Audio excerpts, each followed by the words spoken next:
Happening now, demand cannot keep up with supply. We speak with county health leaders about the latest efforts to provide COVID-19 vaccinations. Plus, the latest effort on a project to rebuild parts of Falconer. Well, there's still a few breaks in the cloud cover this afternoon, but rain is going to be heading our way towards the evening with lake snow over the weekend. We'll talk about it all. The news at noon starts right now. Live and on demand, this is WNY News Now. And thanks for joining us for WNY News Now. I'm Justin Gould. With the threat of COVID-19 continuing to rise, Chautauqua County's top health official is encouraging people to not let their guard down until the vaccine is completely rolled out. Public Health Director Christine Schuyler tells our Hope Winter she is seeing high demand for the new vaccine. However, supply isn't able to keep up. Problem is, we don't have the vaccine to offer it out to the masses. And unfortunately, people are almost competing, trying to get the vaccination because everybody is important. And there is no one group more important than the other. So no vaccine is being held back for any particular group. And we are getting out every dose that we get. Nothing is being saved. New York State health guidelines require local providers to use a vaccine within 7 days of distribution. Groups that are currently eligible to receive the shot are finding it hard to book an appointment. Both healthcare workers and people over the age of 65 alike are feeling frustrated with the process. Despite what Governor Andrew Cuomo says about scheduling vaccinations months in advance, Chautauqua County leaders are taking a different approach. The last thing I'm going to do is schedule appointments for people to receive vaccine for weeks or months out and then have to go back and cancel it because we don't get any vaccine shipped to us. Schuyler says the best way to find out if you are eligible for the shot and to find places to get the vaccine is to visit the Am I Eligible page found on New York State's website. She encourages residents to prepare beforehand so that the vaccination process goes smoothly. It's important when you come to your appointment time that you bring your identification with you. Most people also are printing out and bringing their confirmation when they scheduled their appointment online. There will be everything is social distance, so people will be required to space out in line. There'll be a medical screening to ensure that you are eligible, but also that you don't have any other health issues or anything going on that you shouldn't receive the vaccine. Once getting the vaccine, residents are required to wait 15 minutes for observation to monitor any immediate side effects. Once the waiting period is up, the second dosage will be scheduled. Local pharmacies and other points of distribution are active around the county, but with high demand, there is low availability. A distribution clinic happening in Mayville today had its 300 vaccination slots booked in just 15 minutes time. Schuyler encourages anyone who is eligible to make an appointment, even if they have already had the virus, to ensure longer immunity. She says those not eligible shouldn't let their guard down. Even though some people don't get very sick or could only get mildly ill, more people are exposed. The more people who are exposed, you have a higher number that are also going to get very sick and who are going to require hospitalization, and more people then who will die. I'm a big Buffalo Bills fan, but at the same time, I'm very nervous about people getting together for football parties and not abiding by any of the requirements and just not being careful. Schuyler says the best way to fight COVID-19 is to prevent the spread to begin with preventable measures like wearing a mask and avoiding large gatherings. Hope Winter, WNY News Now. Hope, thank you. So far, 3,600 people have received the first dose of the vaccine in Chautauqua County, with 340 getting the second. 3,000 people received the first dose of the COVID-19 vaccine in Cattaraugus County. This as local health leaders there continue to report new cases and fatalities connected to the virus. Cattaraugus County Health Director Dr. Kevin Watkins tells us he's facing a similar problem to health departments across the nation, a lack in vaccine supply. At this pace, hoping that the feds will open up their supply and start to issue more vaccines out to the states. And that way, when it is finally distributed to the local health departments, we'll be able to meet at least most of our demands that are coming in. He encourages residents to visit the county's website and sign up to be on the wait list. Right now, over 1,000 residents are on the list and waiting. Yesterday, health department leaders reported 30 new cases of the virus, with 2 deaths linked to it. The deaths involved a 54-year-old man and 66-year-old man, both who developed respiratory failure. Since the outbreak started in the county, there have been over 3,000 cases of the virus, with 507 now active. President-elect Joe Biden announcing a $1.9 trillion emergency COVID-19 relief package yesterday. The proposals including funding for a nationwide vaccination effort and economic aid for Americans. As Meredith Wood explains, the heart of the plan includes a $1,400 stimulus check. This gets money quickly into the pockets of millions of Americans who will spend it immediately on food and rent and other basic needs. President-elect Joe Biden outlining his American Rescue Plan Thursday. Biden proposing to send $1,400 in direct payments to eligible Americans. This money would be in addition to the $600 payment sent out earlier this month. We need to turn it into legislation to conquer the pandemic and to revive the economy. The legislative package includes an increase and extension of unemployment benefits and more funding for small businesses. With more than 388,000 now dead from coronavirus in the U.S., at a time when officials across the country are complaining about the federal vaccination model. Absolutely not gone with the federal model. But the bottom line is just this, and it's as simple as mud. If you can get shots in arms, you're going to save lives. The incoming Biden administration wants to invest $20 billion in a national vaccination program, launching community vaccination centers and mobile units to reach hard-to-access areas. Additionally, the president-elect wants to invest $50 billion in testing. We'll have a president in just a little under a week that will prioritize both of these. This is the key to getting out of this because testing still matters. I'm Meredith Wood reporting.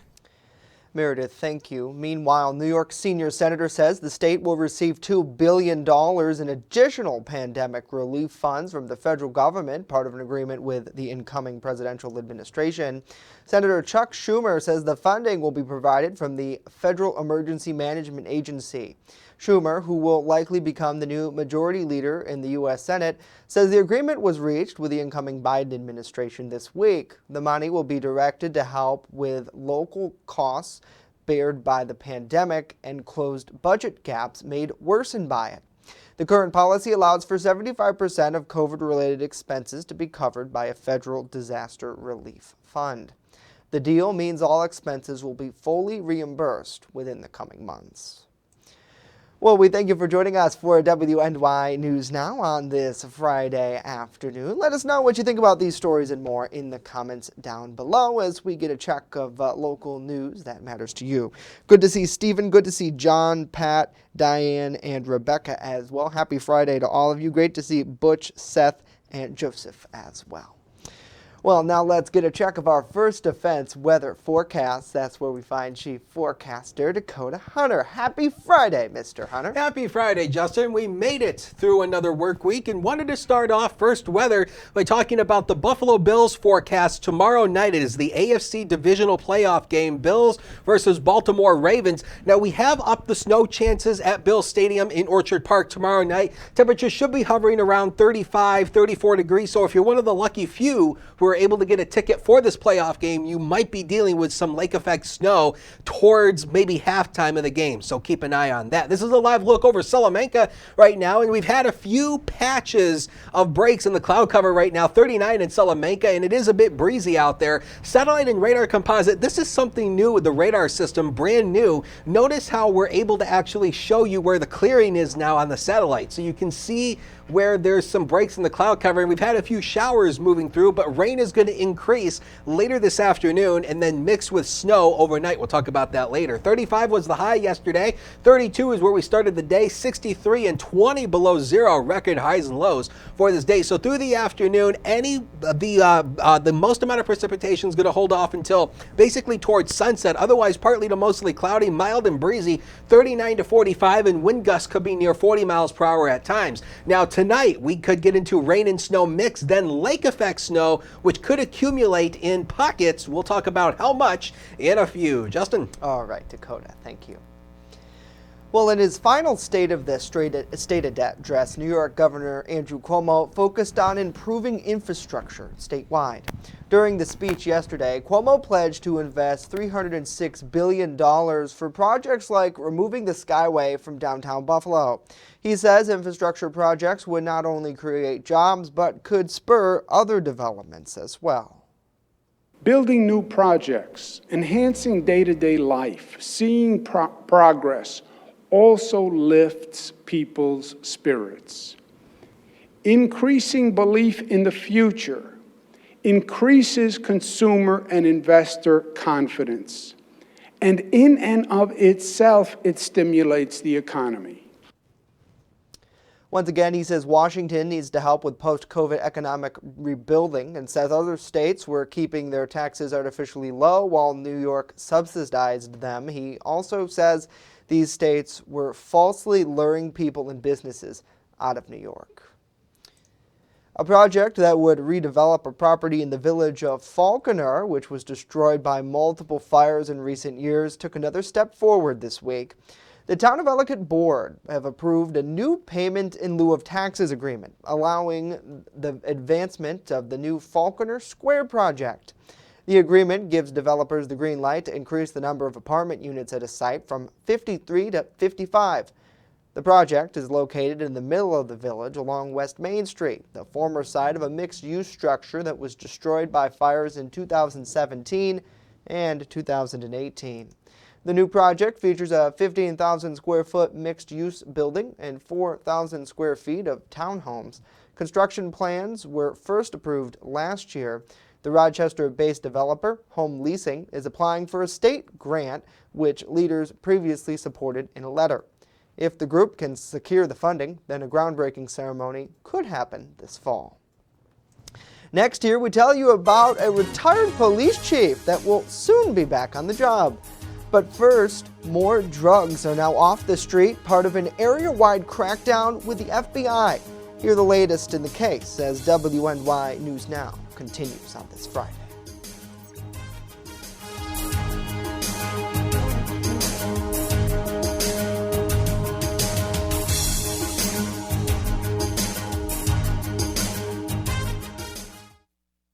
You're watching WNY News Now, your source for breaking news. EagleZip.com is your local one-stop shop for all of your home and business computer needs. Located on Fluvanna Avenue Extension, just outside of Jamestown, EagleZip.com sells and services all brands of desktops and laptops, as well as servers and network equipment for your business. All new computer sales include transferring your data from your old computer, plus a 2-year warranty. Call EagleZip.com today. Stop by EagleZip.com today and let us make computers easy for you. I'm a survivor. I'm a survivor. I'm a survivor. Testicular cancer is the leading form of cancer in men aged 15 to 35. 1 in 250 men will be diagnosed with testicular cancer. But 98% will survive if detected early. As a survivor, I believe early detection is the key. Learn how to do a testicular self-exam and other important facts about testicular cancer at oneball4tc.com. Want weather now? Download the WNY News Now mobile app and stay up to date on severe weather alerts. Plus, anytime hazardous weather strikes, stick with the Southern Tier's only 24/7 streaming network that keeps you safe. You're all in a tornado warning, so now is the time to go to a safe place, small room, lowest floor, near the center, away from windows. What are you waiting for? Download the WNY News Now mobile app today. It's free in the Apple App Store and Google Play Store. With coverage that matters, this is WNY News Now. The Jamestown Metro Drug Task Force says they've confiscated more drugs and cash, part of a year-long drug trafficking investigation with the FBI. Last week, police raided several locations in the greater Jamestown area, part of Operation Crazy Ivan. In continuing the sweep, the Jamestown SWAT team raided 211 Hazard Street just after 6 a.m. yesterday. Inside that house, investigators say over 8 ounces of powdered cocaine, steroids, marijuana growing operations, scales, packaging materials, ammunition, money, counters, and over $4,500 in cash was found. None of the suspects in the investigations have been charged yet, and police say they will be charged pending further investigation. Anyone with information on the drug trafficking or other criminal activities in the Jamestown area is asked to call Jamestown Police's anonymous tip line at 716-483-8477. We have that and more at WNYNewsNow.com. Well, a former Jamestown police chief will be joining the Chautauqua County District Attorney's Office as an investigator later this month. Chautauqua County District Attorney Jason Schmidt confirmed to WNY News Now that Harry Snellings will be part of his staff. Schmidt says he admires Snellings' background both as a leader and as a law enforcement member. The new DA explains that he hopes to use his investigators to their strengths. I'm hoping to better utilize the investigators here in the office than they have been in the past. I admire each and every one of them. They all come from extensive law enforcement backgrounds.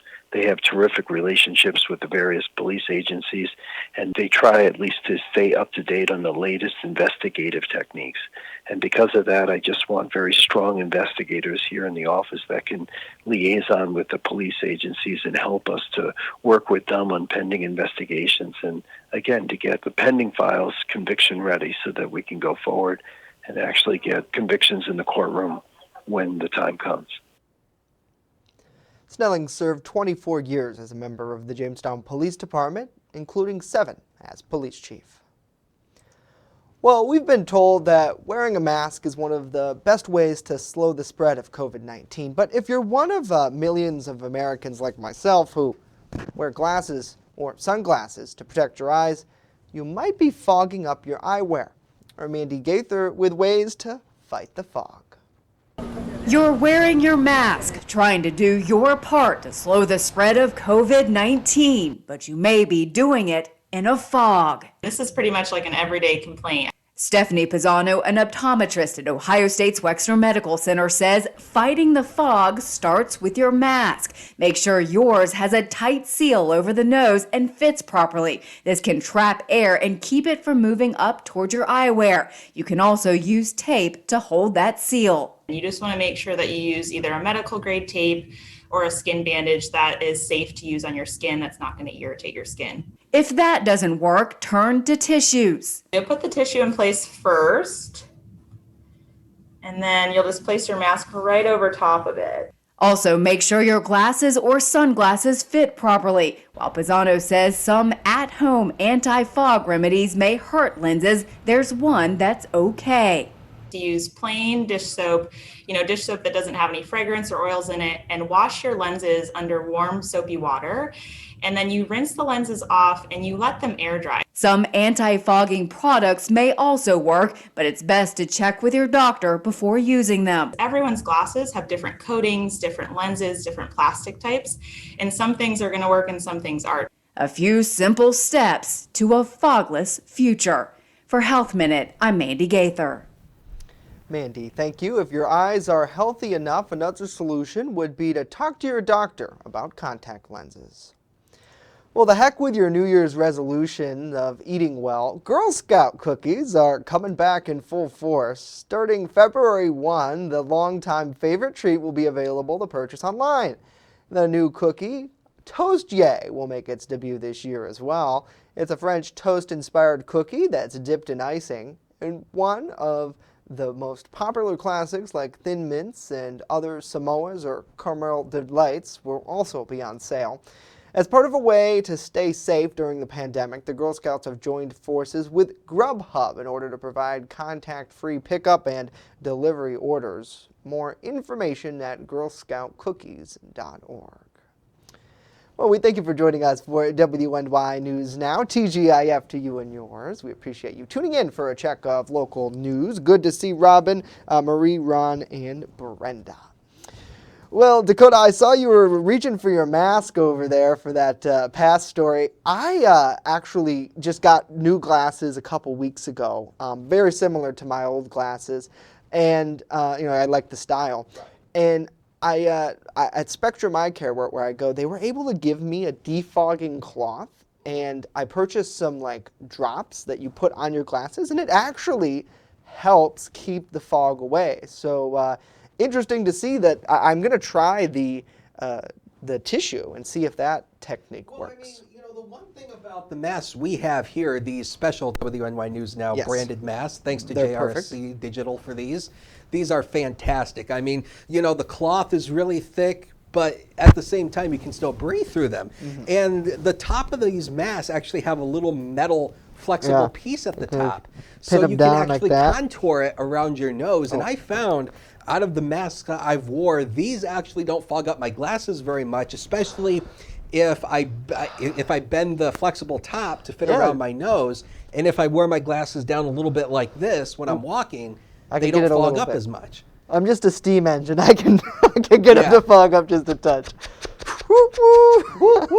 Oh gosh. Yeah, but no, that's the thing. That's the thing with the mask wearing, and it's almost nice during the winter. I don't know if you noticed this, but I actually like it. I think post-COVID, I'll just wear these. Warm. Yeah, it really does. Like it's probably what, a good 70 degrees in here right now. Mm-hmm. With all these studio lights on. And actually, come to think of it, 2 points. I know we got to get to weather very quickly, but 2 points. Girl Scout cookies. My niece is still in Girl Scouts, so get a hold of my niece, Odyssey Lang. She can hook you up with Girl Scout cookies. Hint, hint, wink, wink, nudge, nudge. And the second thing is about the masks as well. It's like, I forgot my point on the mask. I went off on the Girl Scout cookies. You're too old, Dakota. It just slipped out of your mouth. Right. I'm ready to retire. Okay. Let's get into weather. And our good friend Kyle Heelis took this picture this morning. Kyle was out in City Hall looking fantastic. Now, some people said it's lit up in the Buffalo Bills colors. Some said it's America's colors. So take it with whatever you want.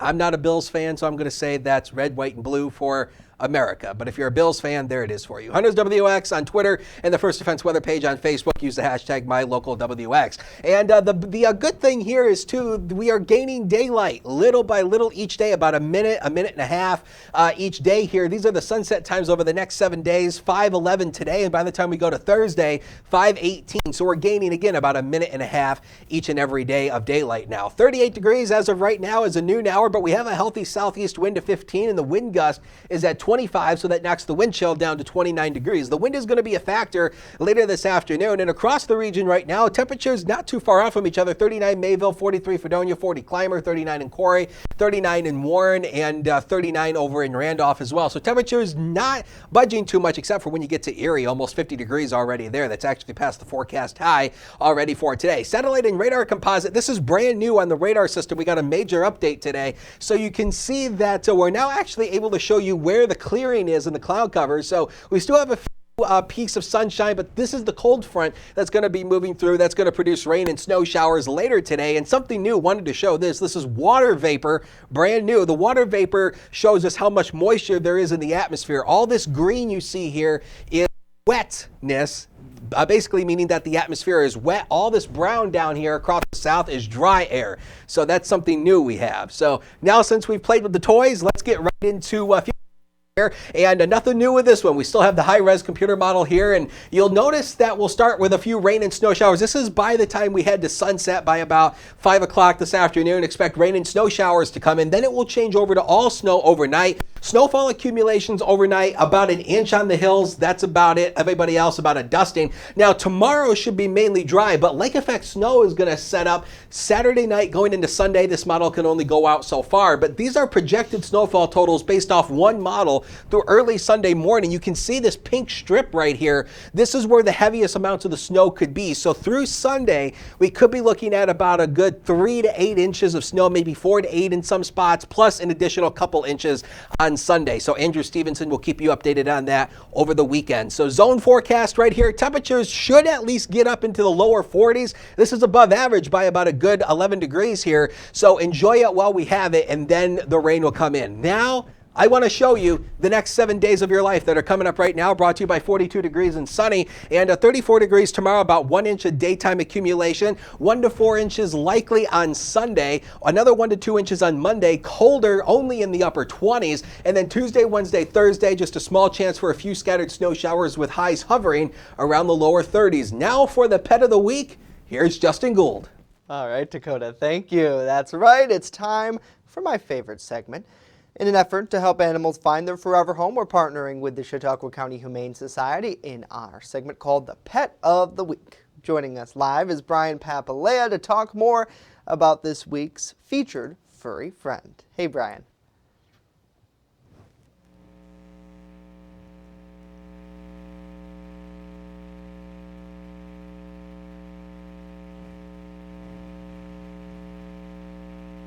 Brian, it looks like your microphone might be muted on Zoom. We can see our furry friend called Baker There it Island, is. and he looks like a very friendly guy. Yeah, he is. He's got an adventurous spirit. He's kind of a cuddle bug, and he is one of the, if you remember the situation in Dunkirk where there was a hoarding case where there were 83 cats in one apartment, and he is one of those cats, and now he's just looking for his family. Yeah, certainly. Coming from a situation like this, your group does an excellent job of trying to rehabilitate some of these pets. And I imagine that at the end of the day, really, just like any other animal, they're looking for a good home with a lot of love. Is that right? Yeah, and he gets along with other cats. With some dogs, if they go slowly, I've got another guy trying to get attention here. If it's a slow introduction and, that sort of thing, might be all right with dogs as well. He does have, if you look at his eyes, let's see if I can get closer here, there's a little bit of a cloud in his eyes, but it really doesn't have an effect on his eyesight. So it's just one of those things. Amanda usually does this segment with me. She was saying it's like he has stars in his eyes when you look at him. So it's very cool. And so tomorrow we're going to be at the mall. We're having our first adoption event of the year at our space in the mall. And he's going to be one of the pets that you could meet from noon to 4. That's great. So Saturday, noon to 4 at the Chautauqua Mall if you want to meet Mr. Baker Island or any other residents of the shelter. Brian, how important is it to hold those in person, socially distant with masks and things like that, to be able to connect with the community? Because I imagine that you get a lot of traffic on your website from people and they can really see the animals and read about them, but sometimes until you meet them in person, you don't really know. Yeah, it's really been such an amazing situation. The mall has donated that spot to us, and over the course of the season of hope, we saw almost 40 animals go home from that space. And people, it's been a long time since we've had that regular foot traffic through our building here on Strunk Road. So this is that opportunity, just like you were saying. It's one thing to see a photo, or you read a bio, but to come in, connect, fall in love, and then you can adopt right there, and it's same day. That's something we get a lot of questions about. People ask about the process and if it is same day adoptions, and it is. If it's a cat, and we go through the proper you have the application to fill out and all that kind of stuff. You meet the animal. So there is a little bit of a process to make sure everybody's happy and safe. But if you have a dog, which we've had a lot of adoptions. It's been a good week this week. And it's been a great week this week. If you have a dog, there might need to be a dog to eat, that sort of thing. That also can happen right there at the mall. So we're trying to make things, as fluid as possible for people that want to adopt.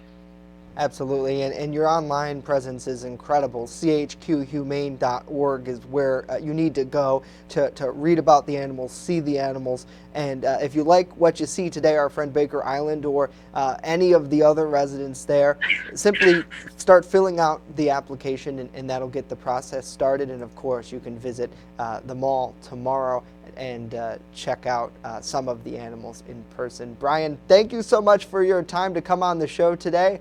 And hopefully Mr. Baker Island will be one of the many who will be added to the adoption list this week.